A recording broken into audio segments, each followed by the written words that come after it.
Now I'm going to clutter things up a little bit more, looking just quickly at what happens when we construct the factor 1/2 graph.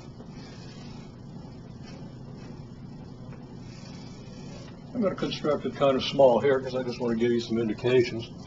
If we start with a point 1,1 here, and I'm not going to label that point, but we understand that that's the point 1,1.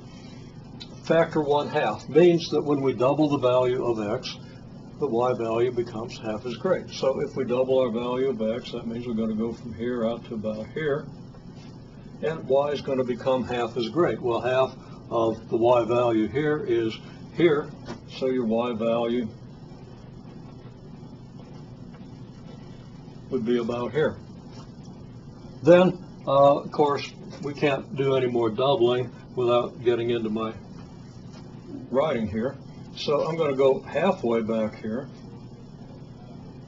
and see what happens. Okay, so let's see. What's the y value have to be for this point? Well, this point is halfway to here, which means that the y value here should be half of the y value here, because from here to here we're doubling the x value. So from here to here, if we're doing the factor 1/2 graph, we take half the y value. So that means that the y value here has to be what? Has to be twice as great as it is here, so that half of that y value will be this y value. So that my y value here will be about this. So that now this is about half of this. And this gives us at least this much of a curve that very clearly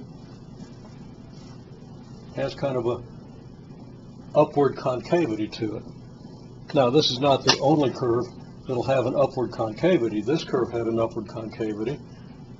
This one had a downward concavity. So some of your curves had upward concavity, some had downward concavity. That's not the difference between this curve and the others. What is the difference? And then, what's the limiting value of this curve as x approaches 0?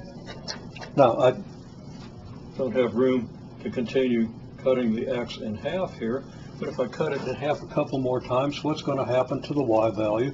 What's the curve going to look like? And what's it going to look like if I keep cutting x in half? What's going to happen to the values of y?